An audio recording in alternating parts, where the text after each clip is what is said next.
você tem uma postagem no Instagram, né? Que traz aí os 5 mitos sobre a Reforma Protestante. E eu queria trazer isso aqui para o pessoal. A gente já aprofundou muito, né, os assuntos da Reforma, mas que você conseguiu identificar. O primeiro seria: a Reforma Protestante foi uma reforma. É o primeiro mito. É o primeiro mito. O primeiro mito. O mito que a Reforma Protestante foi uma reforma. Foi uma reforma. E o fato é que... Porque o que é uma reforma? É algo que você reformou, né? Você pegar uma coisa e reformar. Isso é a caneca aqui que está quebrada e você cola, põe aqui. Agora, se eu jogo ela fora e compro outra? Não é uma reforma. Isso não é reforma. A Reforma Protestante não foi uma reforma porque não reformou nada, foi um rompimento. Foi um cisma. Por isso que eu falo que isso é o primeiro mito. E detalhe, Guto, a Igreja Católica precisava de uma reforma no século XVI? Sim. Sim. Nenhum católico honesto vai dizer, não, estava tudo a mil maravilhas. Não estava. Precisava de uma reforma. Mas Lutero não fez reforma, Lutero fez rompimento. Calvino não fez reforma, Calvino fez rompimento. Quem fez a reforma? Santa Teresa de Ávila, Santo Inácio de Loyola, São Francisco Xavier, São João da Cruz, São Felipe Neri. Cara, São Felipe Neri, no século XVI, ele reformou a igreja com a sua santidade. São Felipe Neri, gente, para quem não conhece, a gente sabe que os 2 apóstolos de Roma são Pedro e Paulo. São Felipe Neri é chamado de terceiro apóstolo de Roma. É impressionante. Ele queria ir para os confins da terra ser missionário e Deus disse, não, você vai para Roma. E lá em Roma, na sede do poder papal, São Felipe Neri transformou a igreja. Então, esses que eu citei, estes, sim, reformaram a igreja. São Felipe Neri, cara, foi convidado para ser cardeal 3 vezes. E ele negou as 3 vezes. Falou, não, não quero não, obrigado, eu não sou digno. Mas, na verdade, ele não queria se envolver com a estrutura. Esses caras e essas mulheres também, né? Eu chamando os santos de caras, né? Mas esses caras, São Felipe Neri, São Francisco Xavier, Santo Inácio de Loyola, São João da Cruz, Santa Teresa de Ávila e outros, estes, sim, fizeram uma reforma. E a igreja, de todas as eras, precisa de reformas. Reforma é bom, reforma é necessário, reforma é um sopro do Espírito Santo que renova a igreja. Rompimento não é reforma, por isso que reforma protestante não foi uma reforma. Esse é o primeiro mito. O segundo seria que as denominações protestantes discordam apenas em questões periféricas, mas concordam naquilo que é essencial. Realmente é um mito. É um mito. É um mito, e é um mito, assim, recentemente, um pastor protestante a quem eu respeito muito, que é o reverendo Augustus Nicodemos, ele fez um post nas redes sociais dele que me estranhou muito. Ele disse que existe verdadeira unidade no protestantismo e existe divisão no catolicismo. Ele falou que no protestantismo tem verdadeira unidade. Por quê? Porque os protestantes creem na mesma coisa, assim, no que é essencial. Mas nos católicos tem divisão, porque tem a ordem dos cistercienses, a ordem carmelita, a ordem franciscana, tem a renovação carismática, tem a teologia da libertação. Não, alto lá. Alto lá. Vamos falar dos católicos aqui. Nós estamos unidos debaixo de uma Eucaristia e debaixo de um bispo de Roma que tem jurisdição universal. E isso nos une.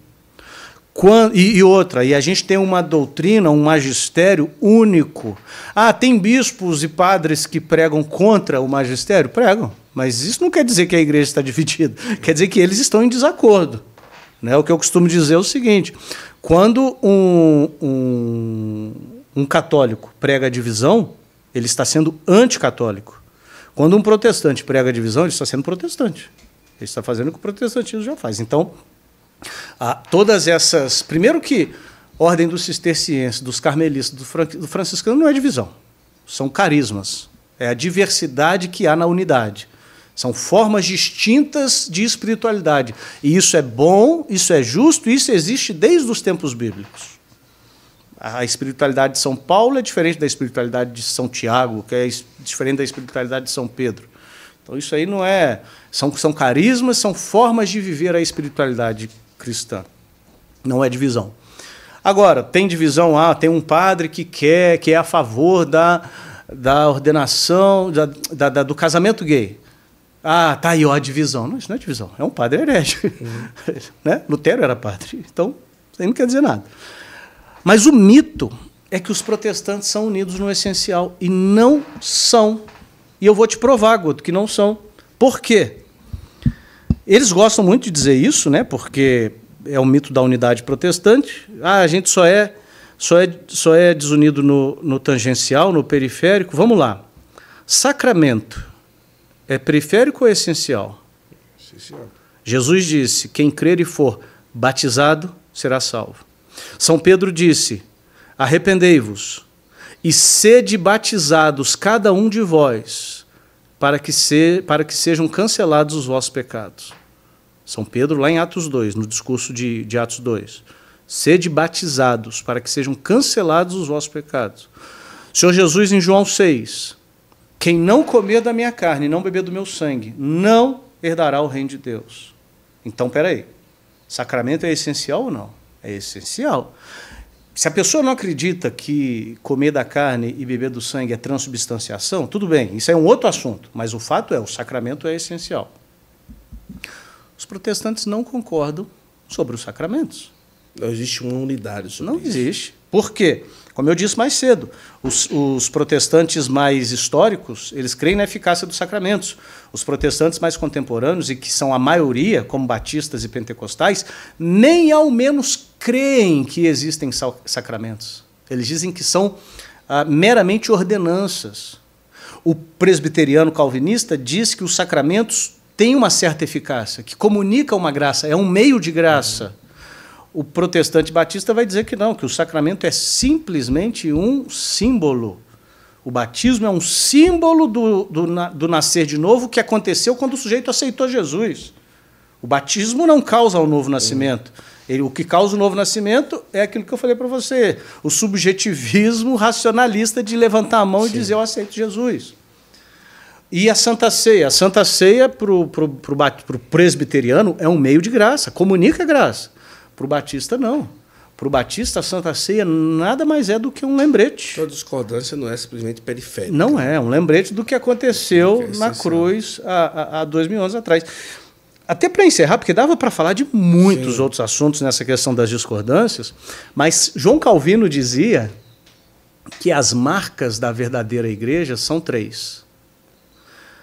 A correta administração dos sacramentos, a pregação fiel das Escrituras e a disciplina eclesiástica. João Calvino. Ou seja, segundo o padrão calvinista, 90% das igrejas evangélicas hoje não são igrejas. Por quê? Porque não administram os sacramentos corretamente. Então, pelo próprio padrão calvinista, a maioria das igrejas protestantes de hoje não são verdadeiras igrejas. Por quê? Porque os sacramentos não são corretamente administrados, e Calvino dizia que uma das marcas da verdadeira igreja é a correta administração dos sacramentos. Então perceba que esse negócio de que os evangélicos estão unidos e existe aqui só uma diferença de prática ou de espiritualidade é um mito. Sim. Terceiro mito seria que a Igreja Católica é uma degeneração do cristianismo primitivo. E práticas como devoção mariana, oração pelos defuntos, intercessão dos santos, são inovações a posteriori. Esse é o mito da igreja fundada por Constantino. Isso. Né? A igreja foi fiel no século... Que a partir dali a igreja teria se corrompido. Exatamente. A igreja foi fiel no século I, II, III. No século IV, a igreja se corrompe. E só foi se organizar com Lutero. Com Lutero. E aí o que Lutero e Calvino fizeram foram retornar ao cristianismo do século I, II, III. Isso é um mito. É um mito muito fácil de ser desbancado, mas é um mito muito querido pelos protestantes. Os protestantes usam muito esse mito para falar de que eles não fizeram nenhum rompimento, eles só estão simplesmente retornando às origens. Mas por que é um mito? Primeiro, devoção mariana, a gente já vê no século III a primeira oração mariana por escrito, subtum presidium, a vossa proteção recorrendo, Santa Mãe de Deus. que está presente numa liturgia cópita. Isso por escrito, Guto. Se está por escrito no século III, com certeza já estava presente oralmente bem antes. Sim. No século II, São Justino Marte chamando Maria de Nova Eva, a mãe da humanidade redimida. Santo Irineu de Lyon chamando Maria de Nova Eva, mãe da humanidade redimida. Oração pelos mortos, desde... A gente já vê em 2 Timóteo capítulo 1, São Paulo rezando pela alma de Onesíforo, mas mesmo assim, desde nas catacumbas do século II, a gente vê inscrições nas paredes de oração pelos fiéis defuntos. Imagens, né? É só abrir uma catacumba e ver que tem imagem lá. Ou seja, tudo isso, devoção a Maria, oração pelos mortos, a crença da presença real de Cristo na Eucaristia. Santo Inácio de Antioquia diz, não tenho desejo por comida deste mundo, o que eu anseio é o pão da vida, que é a carne do meu Senhor Jesus Cristo. Sim. E eu só tenho sede pela bebida que me traz vida, que é o sangue do meu Senhor Jesus Cristo. E os gnósticos não creem nisso, porque eles não aceitam que o que comungamos é a própria carne de Cristo. Então, assim, a presença de Cristo na Eucaristia. O Papa. O Papa é só depois de Constantino. A gente falou aqui mais cedo, Santo Irineu de Lyon, falando que a Igreja de Roma é a principal. Isso. E listando os bispos de Roma desde sempre. Né? Enfim, eu poderia ficar aqui um tempão falando só disso. E outra, tem uma série... Olha a incoerência. Tem uma série de coisas que os protestantes aceitam que veio depois de Constantino. Uhum. Ora, as definições cristológicas, duas naturezas, 100% homem, 100% Deus, depois. União hipostática, isso é depois de Constantino. As definições e elaborações trinitárias, os dogmas trinitários. Até Constantino estava uma guerra com os arianos sobre se existia Santíssima Trindade ou não, se Cristo era divino ou se Cristo era uma criatura. Foi depois de Constantino que os dogmas trinitários foram definidos. Uhum. Aliás, o Concílio de Nicéia foi convocado por Constantino, porque ele queria que a guerra acabasse, que a brigaiada acabasse. O cânon das Escrituras, os 27... Vamos deixar o Antigo Testamento de lado, porque é outro assunto, mas os 27 livros do Novo Testamento, quem definiu isso? A Igreja. Quando? Depois de Constantino. Então, nem o que acontece antes de Constantino é o que a Igreja protestante pratica, e nem o que acontece depois de Constantino é corrompido, porque a Igreja protestante aceita. Entendeu? Nossa, é impressionante. Quando a gente vai ouvindo, né? A gente vai entendendo aqui, não é? Uhum. Quarto mito. Os reformadores não queriam romper com a Igreja, mas eles foram excomungados devido à intransigência da Igreja. Isso eu já mencionei mais cedo aqui no podcast. Né? Esse é um mito que também os protestantes usam muito. Não, a gente queria fazer uma reforma, sim, mas a Igreja estava tão apodrecida, tão corrompida, que eles excomungaram aqueles que queriam a reforma, sim, né, e permaneceram no erro. Eu já vi até protestantes justificando biblicamente, né, que Jesus disse que não se pode colocar vinho novo em odres velhos. Você tem que colocar vinho novo em odre novo. Então, a reforma protestante foi o odre novo, uhum, né, para receber o vinho novo. Mito. A Igreja... Eles queriam realmente. Eles, né, queriam. Você citou até, né? Eu citei. Algumas coisas que o próprio Lutero escreveu, né? Chamou o Papa de anticristo, chamou o Papa de sapo coaxante. Lutero chamou o Papa de sapo coaxante. Vai dizer aquele sapo coaxante... Educado, né? Educadíssimo, é um gentleman. Então ele chamou o Papa... Olha, eu não quero romper com a Igreja, mas eu vou chamar o Papa de anticristo e sapo coaxante. Faça-me um favor. Né? Eles que estão me excomungando. Eles estão me excomungando. Eu já disse. Só estou dando a minha opinião. Ele queimou a bula papal que tinha a excomunhão dele. Sim, né? sim. E a excomunhão dele só veio depois que a Igreja insistentemente buscou o arrependimento dele. Uhum. Insistentemente. O Papa mandou um cardeal conversar com ele para falar, cara, alguns pontos que você está alegando faz sentido, vamos conversar. E ele falava, não vou me retratar, porque eu não posso violar a minha consciência. Ou seja, né, é aquilo que eu entendo das Escrituras. Uhum. Santo Tomás estava errado, Santo Agostinho estava errado, Santo Irineu estava errado, mas eu estou certo. Então, e eu falei também no início, né, as missas que os papistas chamam de santo sacrifício são uma suma idolatria. Como que ele não queria romper, falando um trem desse sobre a missa, né, sobre o santo sacrifício do altar? Então, é mais um mito. E o quinto é que a Igreja Católica ensina uma salvação baseada nos méritos humanos. Esse é o mito mais absurdo. Esse é o mito mais absurdo e o mais propagandista. Nós ensinamos uma salvação somente pela graça de Deus. Já os católicos não. É pelo esforço humano. Por que que eles dizem isso? Primeiro, é uma peça de propaganda. Segundo, porque eles não compreendem a diferença entre as penas eternas e as penas temporais. Eles não conseguem compreender essa diferença. E também eles não conseguem compreender aquilo que eu falava mais cedo do mérito sobrenatural. É óbvio que nós somos salvos pela graça de Deus.